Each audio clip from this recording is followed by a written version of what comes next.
Great. Thank you, Mr. Speaker.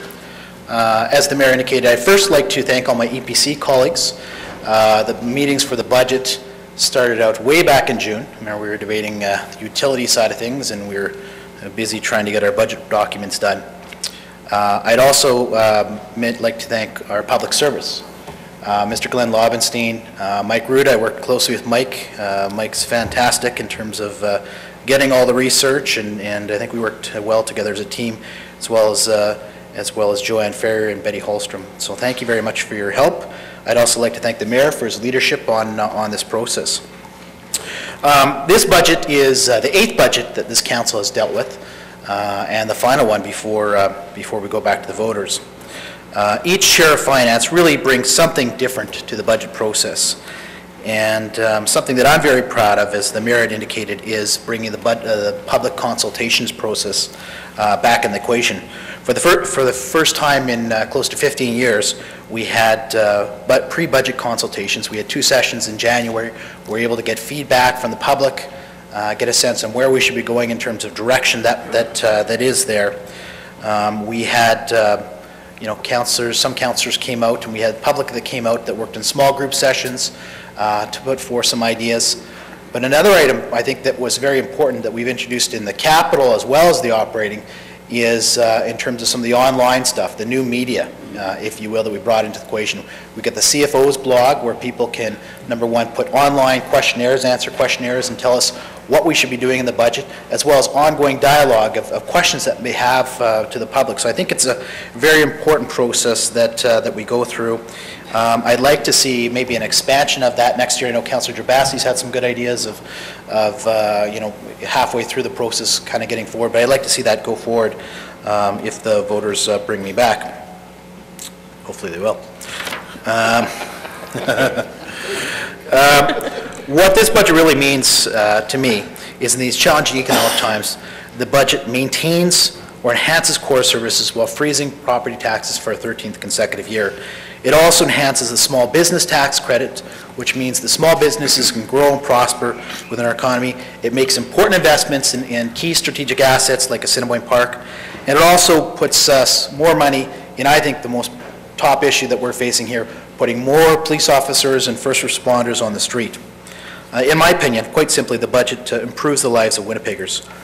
When you look at property taxes, it's something that obviously gets a lot of feedback and a lot of dialogue from our citizens and council. The City of Winnipeg has a record really second to none when it comes to property taxes over the last 13 years. The main reason why I believe it is so important to freeze property taxes is because, number one, it makes us more competitive as a city. And number two, I think that their citizens know how to spend their money more than government. If you compare ourselves versus other jurisdictions, whether you look at Vancouver, where they raised their property taxes by 42% in the same period of time, Edmonton by 50%, Calgary by 42%, Saskatoon by 38%, or Regina by 24%, I can tell you we're more competitive as a city, and it's something that will attract people to come live here, and it's going to attract people to invest in our community.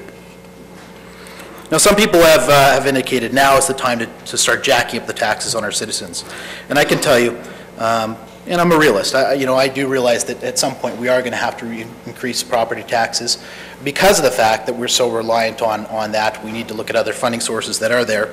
But I can tell you, with the challenging economic times right now, there's not an economist that's in the country that's going to suggest that raising property taxes right now makes sense for our citizens.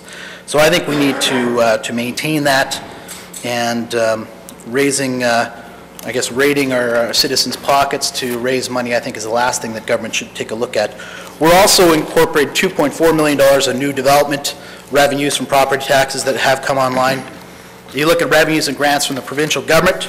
On the revenue side of things, the grants have remained fairly stagnant. I think we're around $101, $102 million from the federal and provincial governments, and which is about a 1.1 million dollar increase from the province.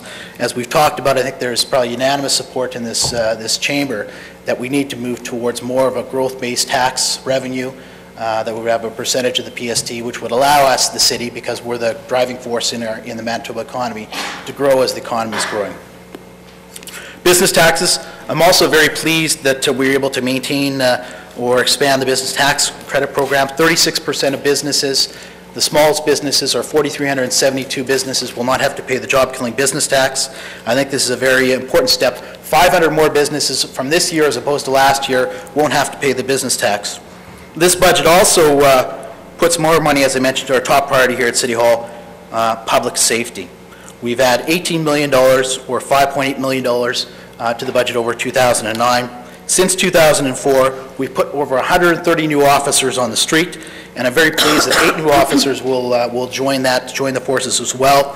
Added to the new officer on the street, the city will now have a cadet program. We're adding 50 cadets over the next 2 years to the process. I think the mayor deserves a lot of credit for this. I think in the media and everything else, this project was dead, and I'd like to thank the mayor for holding the province's feet to the fire, ensuring that this happens. And what the cadet program is going to do, number one, it's going to allow police to do what they should be out there doing, catching criminals and making our community safe.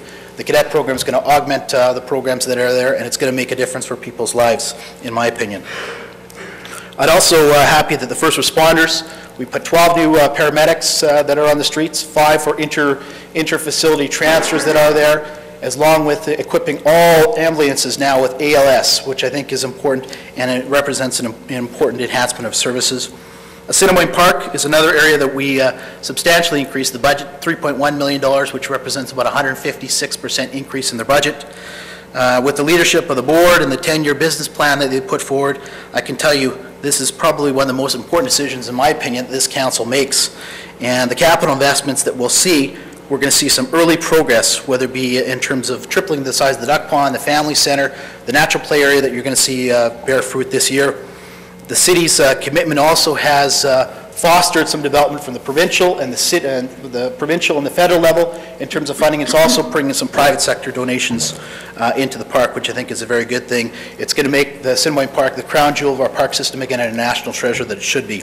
Library hours, another area that the city improved on is in terms of the expansion of library hours. Westwood, Pembina Trails, as well as Westwood, Pembina Trails, and Henderson Library are being expanded. Now, some people have argued that that money should be put into the Millennium Park. What investing in these areas does, that every quadrant in the city will now have Sunday library hours, which is going to make it convenient for people to do it. So it's an important investment in our community. On the utility side of things, 2 major initiatives: continued expansion in terms of the rapid implementation for rapid transit initiatives, as well as new water treatment plants. The operating funds there are there to make our water more clean, to make our water more safe. We're also spending more taxpayer dollars more wisely and putting some performance measurements into place. Strong financial management in 2009 have produced a $9 million surplus from last year. We've been handling your money more wisely. We're able to use $3.8 million of that to provide services and everything else that's a part of the operating budget, and there is contingency within this budget. 2 other items in terms of the service-based approach, as I mentioned. The service-based budget is something we introduced a couple years ago, but with the performance measurements, I think it's important because it measures how we're doing versus other cities. So as a government, it's easy to kind of hide where your challenges are and highlight where your strengths are. But what the performance measure does, it evaluates exactly where you're doing. There's some areas like if you look at fire paramedics, the city is getting a very good bang for your buck in terms of how we're spending our money. Snow removal is another area. But it also shows the good, the bad, the ugly. It shows some areas where, extension of time? No, the bulbs are burnt out. Oh, they're there. Bulbs are burnt out. I wasn't going to, but One favorite country carry. Go ahead. But like I say, there's also areas that we also need some improvement in. An area that could be identified is in terms of some of the library services, the materials that are there. So it allowed us to readjust this budget and put more money into library services and materials, $92,000 this year as well as last year. Another area that we need to address is in terms of the amount of items that are going from our landfills into to be recycled into a compost area. I think the city on that respect needs to take some strong leadership. 17% go into from our landfills go to be recycled at some point. Other cities like Calgary and Edmonton increase it by upwards of 40 or 50%. So once again, I think it puts some performance measurements that are in place that will allow us to grow and move as a city. So in conclusion, the budget is something that I think will very much improve the lives of Winnipeggers.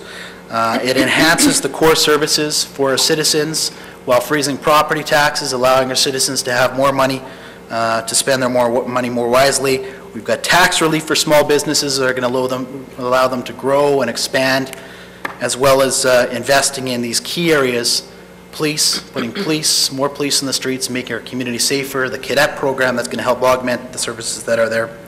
So with that, Mr. Speaker, I will leave it at that and hear comments from our other councillors and hopefully respond back in the closing. Thank you very much. Thank you, speakers. Councillor Shaughnessy.